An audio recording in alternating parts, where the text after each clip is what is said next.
What's up, YouTube? I'm back in my car. This is becoming kind of like the place where I end and start a lot of my videos. But it is a Saturday and I'm going to go drive around a little bit and try to find like maybe a cool photo spot. The sun is like setting right now. You could probably see the light on my face, but I'm gonna hurry up and try to go do that. And if not, I'll probably do some like flyby clips, something like that. But yeah, I just want to get up another video because yeah, staying consistent with it is ideal. Alright, I'll see you in the next clip.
Alright, so I've decided to turn this video around a little bit, and I'm going to do 5 things that I love about my 335i.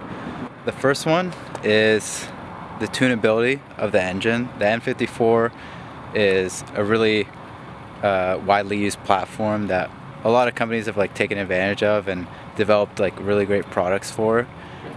I mean, my car is stock. I just have downpipes and an intake on it, and it's pretty fast how it is. I've been talking to a few people about a Stage 2 Plus tune from MHD, and they're saying it's like a 9-day difference, so I'm super excited for that. And it should be, I think it's around like 80 horsepower more than stock, so that should be exciting. I just need a couple more supporting mods and maintenance items to get to that point. The second one is kind of like an obvious one, and I'm sure a ton of other people say this, is the looks. This thing, for being 10 plus years old, it's a 2008. Some of them are even older because they started in 2007.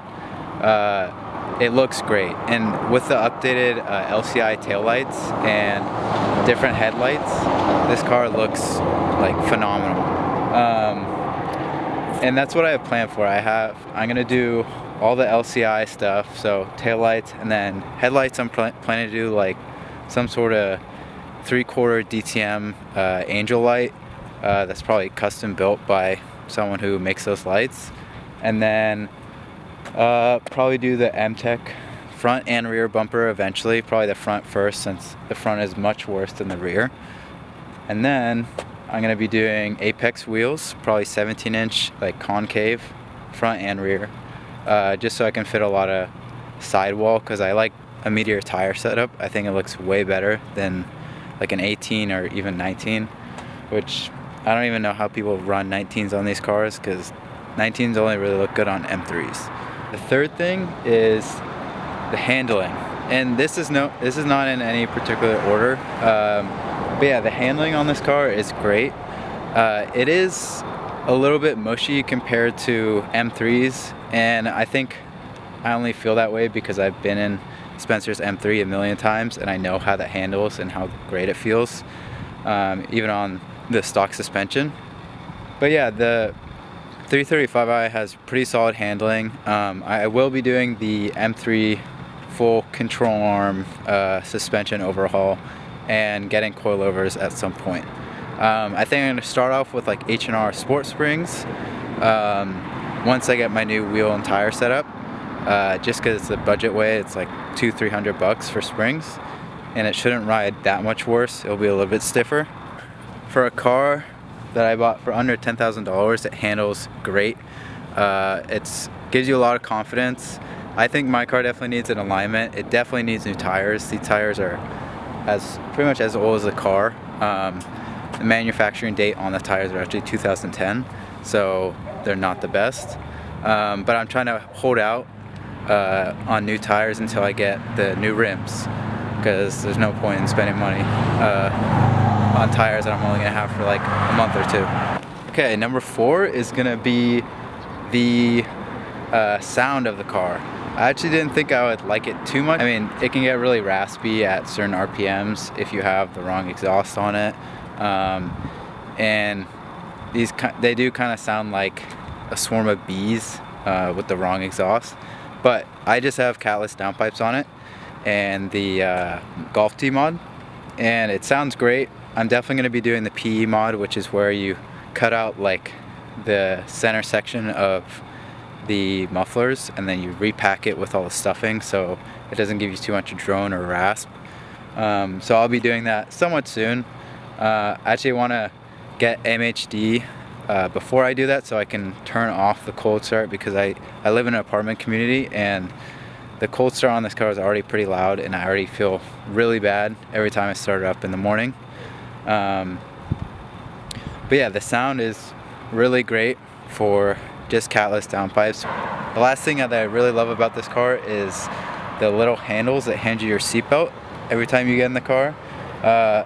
I've seen a couple of videos where people talk about how they hate them. I just think it's really funny that the engineers included that in the car. It's like really unnecessary, but it's pretty funny. Some of my bigger friends get in the car and it knocks them in the shoulder.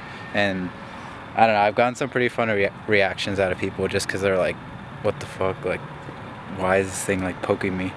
But yeah, that concludes my list of things that I love about this car. There's definitely more, but I'm just gonna leave it at 5. Let me know in the comments if you'd like me to follow this up with 5 things that I hate about this car. There's not a lot of that I hate about this car. It's my first like fast European car, so I've always been pretty impressed with it. Because I came from a Civic actually, so this car has been pretty great to me. It was a huge upgrade, so there is not a lot of things that I hate about this car. Alright, my shoulder is really hurting from all this. I'm gonna give you a quick sound clip. I'm probably gonna rev it a couple times. I've done a flyby in one of the previous videos, so you can go watch that. Forgetting which one it is. I think it's the one about my VRS of catless downpipes. So go click on that video and watch that if you want to see a flyby. But I'll do some revs right now.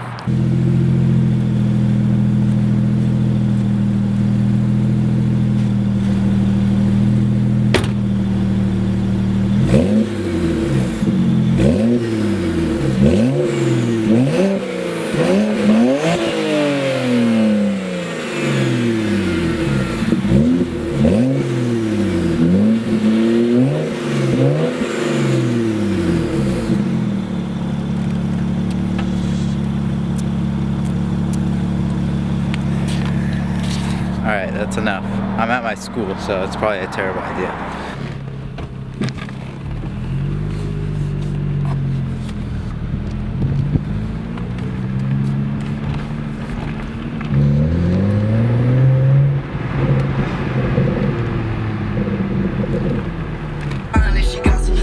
Mama said, let me see the witch.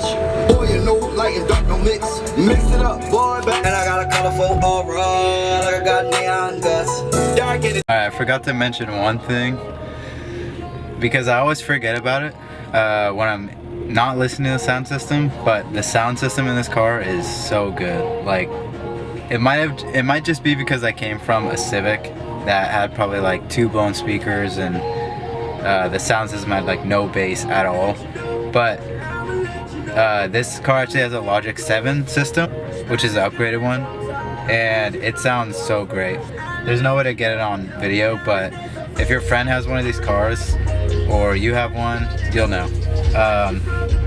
So yeah, now I'm heading back up to my apartment, and I don't know where I'm gonna end this video, but there's probably something else I want to film. I thought I'd talk a little bit about one of the modifications that I just got. Sean, or his store is called Mashimaro. I'll put a link to it right here, or the website. You should go check it out for sure. he sent me a carbon fiber spoiler for my car, and it's the V2 version, so it's not as subtle as the performance or the M performance spoiler that you see on 335i's a lot. But it's a high kick spoiler, so it's a lot more aggressive. I haven't mounted it on my car just yet. I just literally rested on there. But yeah, it looks really good. I definitely need a new rear bumper to go with it. Probably the M-Tech bumper.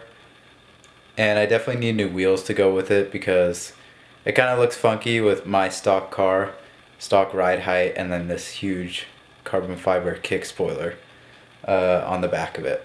So that's my newest mod. You should definitely go check out Mashimaro's website and pick up a spoiler. It's completely different from any other design that I've seen. I'm not sure if it's offered anywhere else, but it's available for a pretty solid price. If you want to make the rear of your 335i stand out a lot more, this spoiler is perfect for you. As far as other maintenance items go for my car, I'm probably going to order spark plugs this week. I'm going to order coil packs, and then I'm actually coming up on 3,000 miles on this oil change, so probably in 1,000 miles or so I'll do another oil change.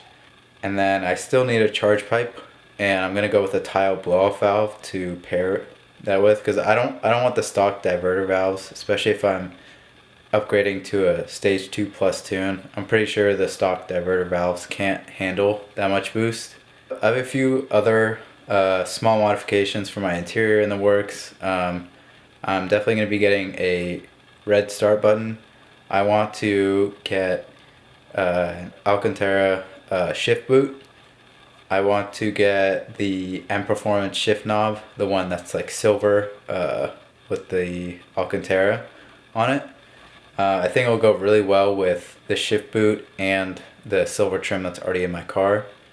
Down the road, I definitely want to get a Alcantara steering wheel to kind of tie in the interior. So instead of just telling you about it, I figured I'd show you instead. So this is what I'll be going with for the charge pipe. It's a VRSF one for the N54. And I'll probably just buy the tile blow-off valve with it, unless I can get a better deal somewhere else. And that's like $240. So it comes out to about $400, which is kind of expensive, but it's something that I definitely need. People said even on stock power that these charge pipes will blow up because they're made of plastic. So here's the shift knob that I'll be getting. It's pretty generic looking, but yeah, it has the Alcantara, a little bit of silver on top and at the bottom. But I think it's just a cleaner look, and it's a lot smaller than the stock one that's in the car right now. Here's another interior piece that I want. It's just a Alcantara shift boot. So this goes right underneath the shift knob. Shift knob goes right here. Yeah, I think I'll just clean up the look of it because I'm not a big fan of leather. I think leather seats look good, but too much leather on the interior I don't think looks that great. I just want to show you one last thing. I started up a new Instagram page recently. It's called N54 Builds. I'll put it right here and I'll show you a little bit about it. Alright, so here is the page. I started about 2 days ago, and we're already at 150 followers just because I've been engaging a lot with a lot of people. But yeah, basically I just feature different cars and I highlight the best parts of their build. So here's an E90 that I just posted 3 hours ago. Here's a 335 IS. I just talk a little bit about their car, the best parts about it, and show off some pictures. So I didn't really see any other pages that were doing this. A lot of other N54 pages just repost photos and make some simple caption, but I kind of wanted to go a little more in depth and actually talk about the build, because I find it pretty interesting to see what everyone else is running, just to see, you know, what's the most popular and what works the best. So hopefully this grows fast, and please go give it a follow if you can, if you're interested in N54s at all. If you own an N54 powered car, send me a DM and I will post your car. So I think I'm gonna end it there. Thanks for watching this video. If you made it to the end, I appreciate that. I don't have a ton of subscribers just yet. I think we're at about 90, so 100 is just right around the corner. I'm assuming as I put out more videos, more people will be interested, as long as I stay consistent with it. So that's what I'm gonna do. If you have any recommendations as to what I could film with my car, what type of mods you'd like to see, you know, performance or aesthetic, interior or exterior, let me know down in the comments, because I read every single comment. I usually reply to every single one. Thanks for watching. I'll see you in the next one.